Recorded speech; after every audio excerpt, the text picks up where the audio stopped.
just a couple of things I'd like to clear up ahead of this video and in reference to the video. Well, it wasn't yesterday, was it? Because I didn't do one yesterday. Lazy, some might say. This is from one a couple of days ago about Declan Rice. And there was enough people left the same comment. What happens is, I think sometimes people watch the video but don't watch it till the end, which is fine. I'm surprised anybody watches any of it at all. But they'll leave comment, but they haven't heard what I said at the end. So I just want to make it clear what I said at the end of that video was that Declan, I didn't want us to be scaremongered by people trying to put the fear into us by saying, oh, his contract's being run down. I think we should hang on to him. I think the strength and the power actually lies with us. My whole point was, even entering his last 12 months, I still think that we will be able to sell him for a lot of money, even if it's 60 million, something like that. Because I think there'll be a load of interested parties. There's not going to be one club just saying, well, it's either 30 million or nothing. I don't think that will happen. So I think if the choice is 100 million now or keep him for another 2 years and 60 million, I would take the latter because I think he's that good. That was really my point. I was pleased to hear David Moyes come out and speak positively, which I want to speak about in just a second. But as you'll see from the title of this video, it's the Jesse Lingard situation, which I've been able to look at it in a new light in many respects. Number one, because of what's happened at Manchester United, which I'm going to try and talk about in a minute at Mason Greenwood without getting myself into trouble, and also what's going on at Newcastle United. As some of you will know, I live in a sort of cocoon. I don't really watch the news. Well, I don't watch the news. I live in a sort of West Ham and an arcade and pinball machine cocoon. I don't go on social media or anything like that. So believe it or not, the whole Mason Greenwood thing had sort of escaped me, really. I knew he was in trouble, but I didn't know the full implications of it. Suffice to say, actually, the weirdest thing happened, actually. I've got to be careful here. I popped to the supermarket, let's put it that way, but one of the, like the small local ones that you get, with, just the small version of the big supermarket. And somebody in there said, and I know, for instance, he's a football fan. We often speak when I go in there. And he said, have you heard the Mason Greenwood stuff? And I said, no, I haven't. He said, I haven't listened. He pressed play on his phone. And so I was, I don't know why I'm smiling. I was just smiling. Anyway, not at that, obviously. Really nasty, really bad. I didn't realise how bad it was. I didn't realise how serious these things are. A lot of accusations get thrown at a lot of footballers. I didn't realise this was as bad as it was. When I heard it, and I wish I hadn't heard it, by the way, because somebody said to me afterwards, oh, right, have you seen the video? No, I haven't. And actually, if the video's anything like what I heard on the audio thing, I've no desire to at all. But it sheds a massive different light on why Manchester United didn't want to let Lingard go.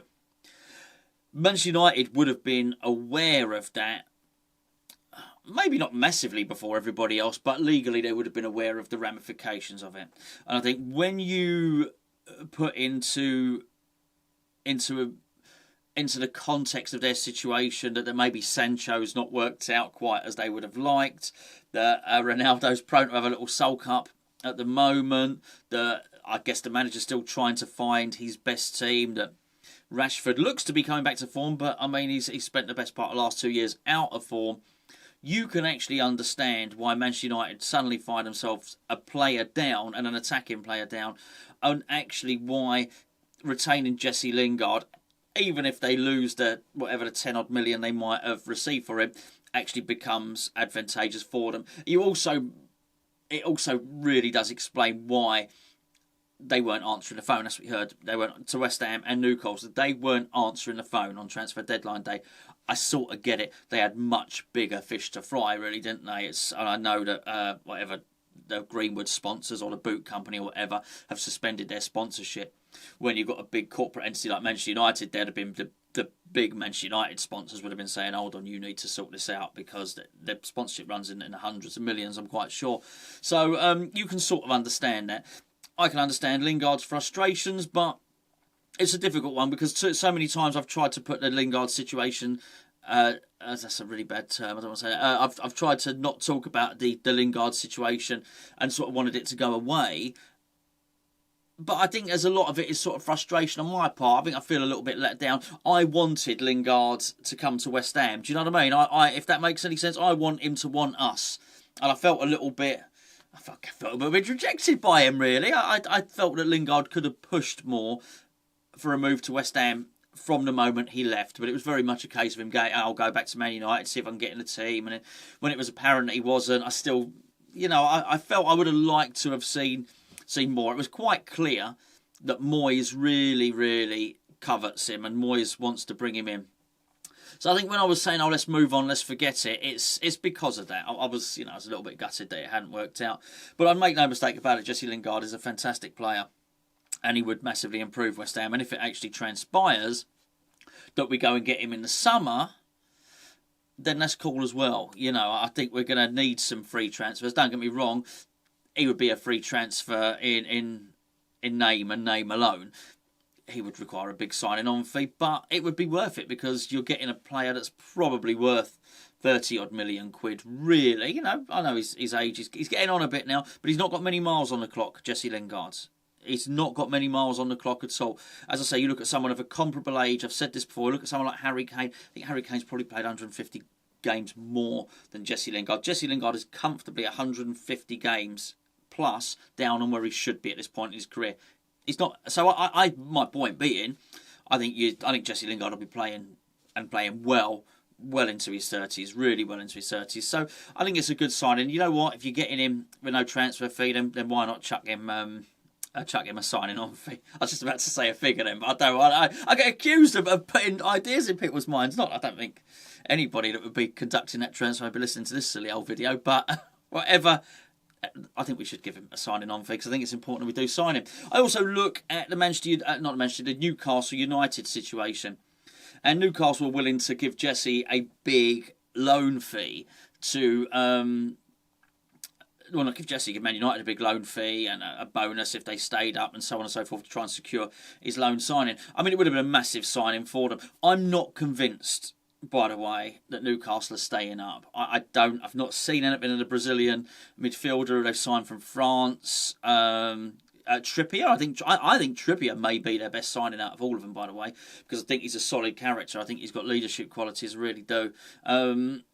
I don't know, but I do think had Jesse gone there, Jesse would have kept him up. I'm unconvinced. I still think their best chance of staying up is with the player that was already there anyway, Sam Maximum. Sam Maximum plays well, they stay up, because I do think he's one of the best attacking players in the league when he's on his day. I think he's almost impossible to mark. So there's that. But also, when I was looking at it, and it was really the Chris Wood situation that sort of throws into doubt how much attraction there would be with Jesse joining Newcastle. Bloody hell, sorry, I should have muted that. How disgraceful of me. Normally I'm very good at that. Well, I think Newcastle, look, Jesse needs to hit the ground running wherever he goes to, because yes, it's World Cup year, but it's not until later on because of the climate in Qatar. Basically, it's when's the World Cup? Is it November, something like that? So realistically, whoever he signs for, they need to be operating at the top level straight away.